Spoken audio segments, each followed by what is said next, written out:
Hi, everybody, and welcome back to Canine Chronicles and Dog Show Tips, Coach's Corner with George Alston. Again, get your notebook ready and listen to George.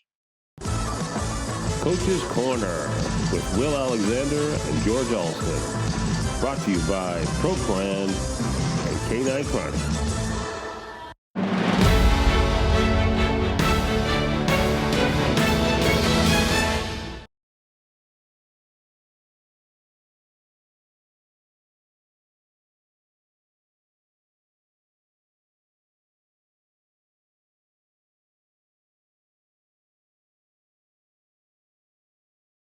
Hi, everybody, and welcome back to Coach's Corner with the coach himself, George Alston. Hey, George, how's it going today?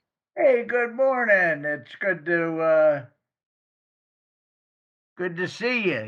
You're looking a little brighter and chipper than the last time I saw you. Oh, really? Oh, no. Am I cut off or not? No, you're good. You're good. Oh, okay. Because on my end it looks like like you cut me off. Nope, you're good. Our heads are about the same size. Everything's perfect. Okay. I haven't been called perfect in years. Well, there you go. Start your day off right. What are we talking Okay. about today? Okay. This is something that is uh I only taught in my super advanced class. It's the only time I ever taught it or to my assistants is how to lead train a dog. Most people say they're going to lead break the dog. You don't lead break a dog, you lead train it. Number one, we're going to start with puppies.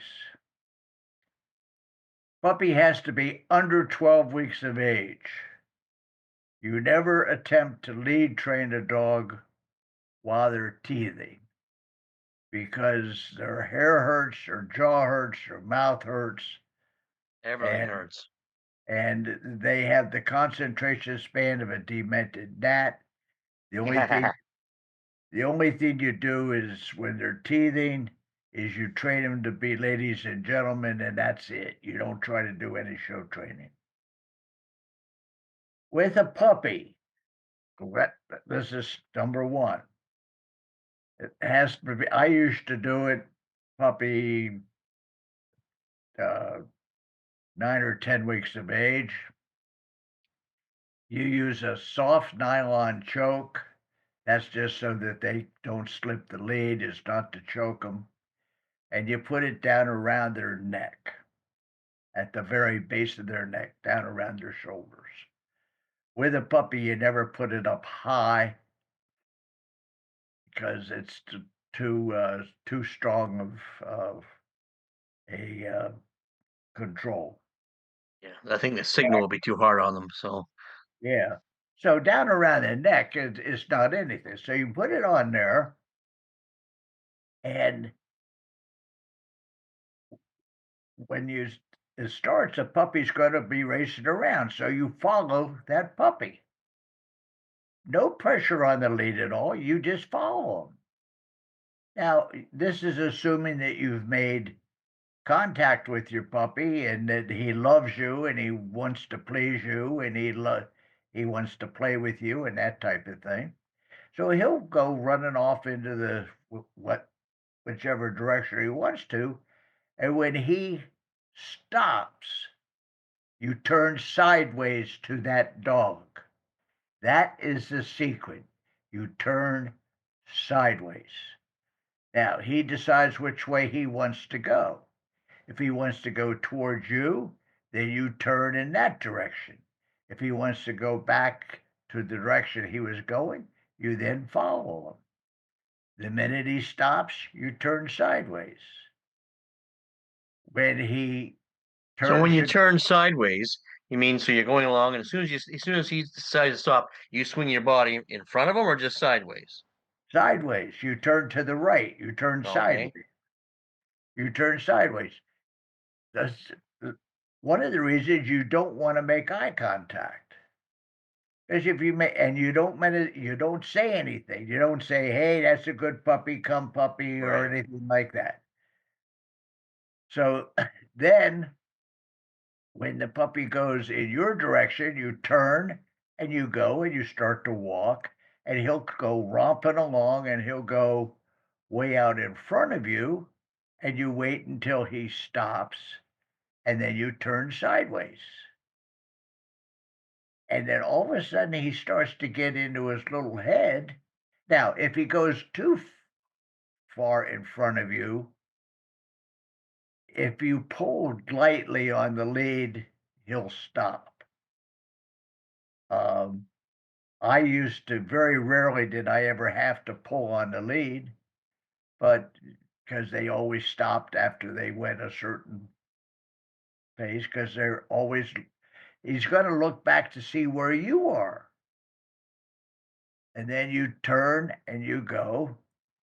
After a while, he'll start to go along beside you, and the minute he gets out in front of you 2 or 3 feet, you do an about turn. Don't say anything. Very light contact on the lead. And the minute you do that obedience about turn, he'll start to watch your left knee because dog's always on your left. Yep. He'll start to watch your knee. And then you would go along and then you would turn. When he wasn't pulling, you would turn and he would then turn and follow you with no pulling on the lead. And you do this training session should never be longer than 10 minutes. When I I would agree. demonstrate when I would demonstrate in front of my super advanced class, at no time did it take me longer than 5 minutes to lead train a puppy. And I usually did a puppy that was 10 months of age. In 10 weeks or 10 months. I mean, 10 weeks. I'm sorry. Thank you. I always need somebody to kick me in the butt once in a while. Yeah. So, Yeah, that's gonna be me. I don't think so. okay.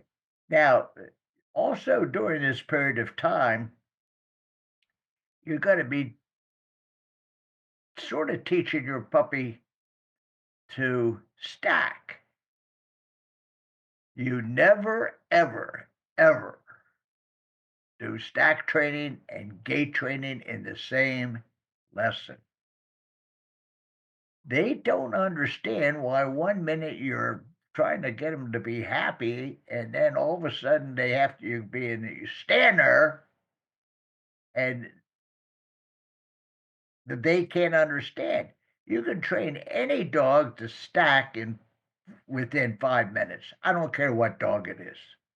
You can train any dog to gait on a lead in 5 minutes.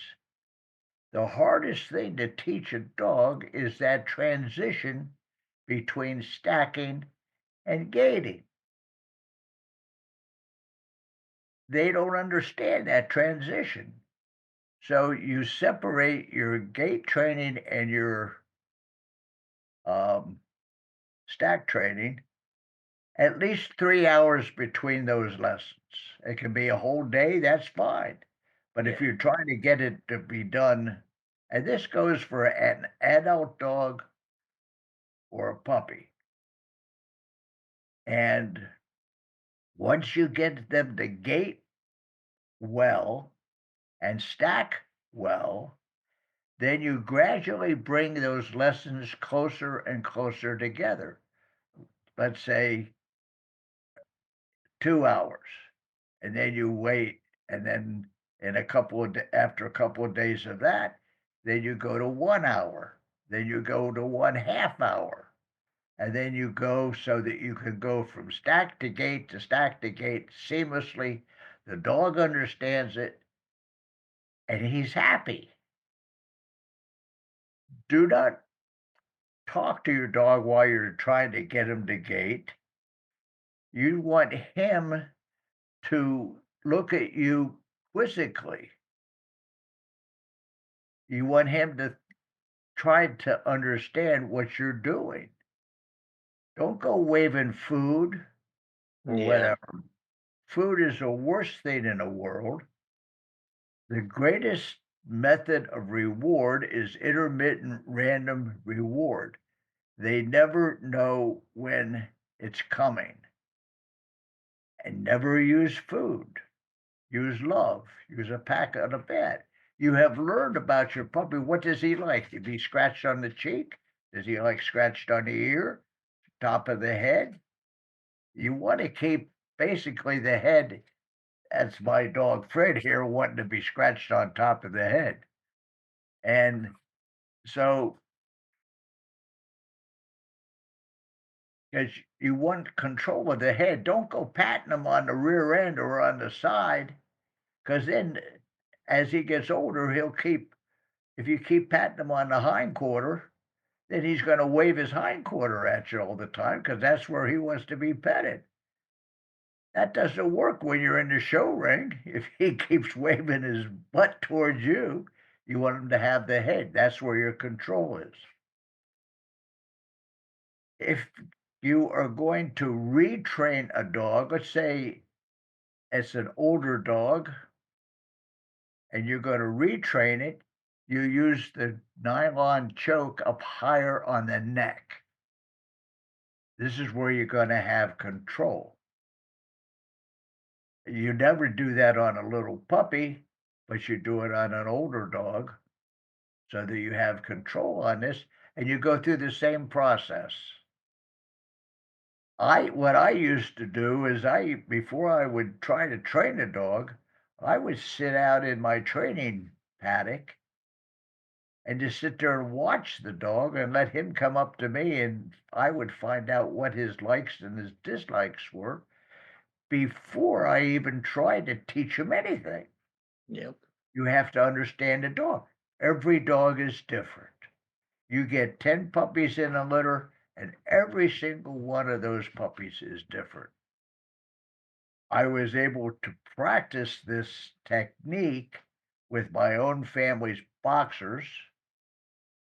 And then when I worked for Lena Basquette, I had to train her young Great Dane puppies. And then during part of my career, I managed the breeding kennel for Anna Mosier, Carmo Kennels, Dachshunds, and Poodles, and show trained all of those puppies for Bill Trainer to show. And this is something that I worked on for a lot of years, and it really, really, really worked.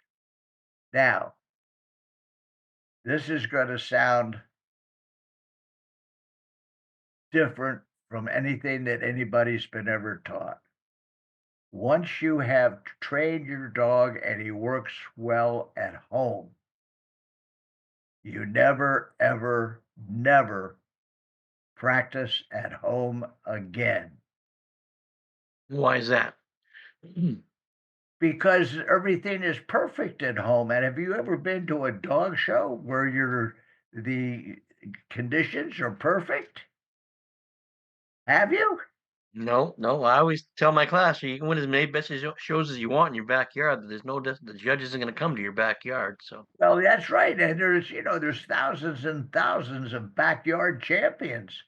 And how many times you heard stupid, there goes my favorite word again. And stupid people say, "Oh, my dog shows fine and beautifully at home." The only problem is judges doesn't make the judge won't make house calls. exactly. So if you need to practice, you can practice at a dog show. If you need to find now, if your dog gets into a bad habit, yes, you take care of that at home. And once you get it done at home, then you don't do it at home again. I would show if I was campaigning as a specialist dog, let's say over a 3-year period, I would say I didn't practice with that dog or do anything at home with that dog maybe 10 times in 3 years. if Yeah. he was getting into a bad habit. You never practice at home. Once they learn how to, now the Doberman's coming, and the Doberman wants to be on the video too, right, Elsa? Yes, and she's gonna whack me with her nose. And the with the older dog, you the lead training is done again using that obedience about turn. You always do initial training on a loose lead. Then, if you have to show the dog on a tight lead for control purposes or guidance purposes, then you can go to a tight lead, and it's very easy to do. But it's very, very difficult to go from a dog that's trained on a tight lead to go to a loose lead. That takes a lot of work. Yeah. Now, this training procedure works with all ages. I took an English foxhound that was 4.5 years old that had never been on a lead before and used the same technique. And Winslow turned out to be one of the greatest pure show dogs that ever lived. And he actually understood what was going on, and he would watch my left knee. And this is something that you do at home to really, really see if this is working, is go slow and then fast, and then change your speeds and see if the dog is watching you and they slow down to you changing speeds. Then you could use this in the show ring under the conditions that you're showing. If you're going out there at an outdoor show, it's pouring bloody rain, you're not going to show that dog a top kick going around the ring because you're going to slip and fall, break your neck. You want him to slow, but you don't want to yank on his neck. If he's been trained properly, all you have to do is slow yourself down, and that dog will adjust to you. One of the dogs that I showed, um,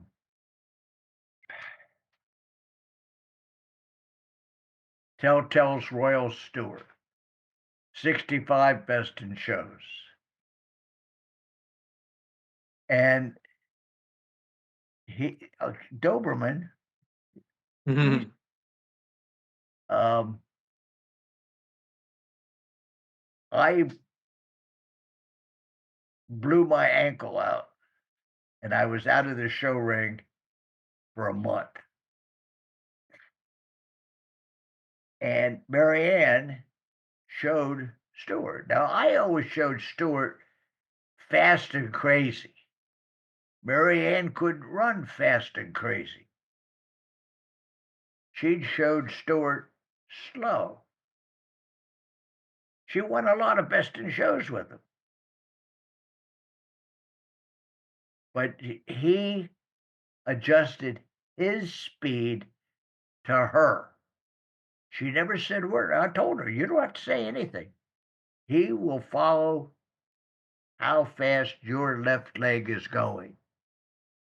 And on a dead loose lead, he never missed. Any questions? Well, I can answer them all. Did you Okay, notice that's my it. shirt?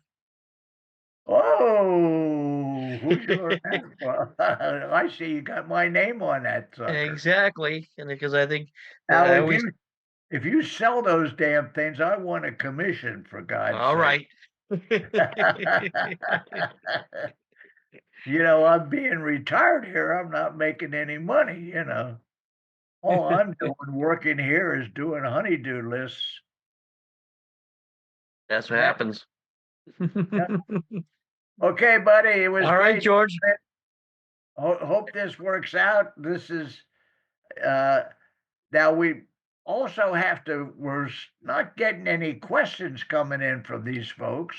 They got to get and you've got to give them who they Well, write just to. if anybody has any questions, send them to me to dogshowtips@gmail.com, and I'll forward them to George, and he'll answer them, and we'll answer them right here on air. So, Absolutely, and no matter what the question is, uh, I that is something that when I did my seminars, I never backed off from a question, and usually I explain how to do something, and then I explain why. That way, people understand it a little better. exactly. Okay, so long, All right, bud. George. All right, we'll see you next month. Well, I'll see you next week probably, but I'll see you next month. Okay, bud. Okay. Thank you, George. Remember, lead train, not lead break. But it's so perfect. Anyway, if you like what you're seeing here, make sure you press like, share, and subscribe, and tune in to Canine Chronicle TV and Dog Show Tips for more information. Take care, guys. And this year, with her strong athletic build, her fluid gait, and her confidence in the ring, the Beagle by the name of Miss P became the 9th. The best in show is the Beagle. Congrats, Miss P, on winning the 139th Westminster Best in Show.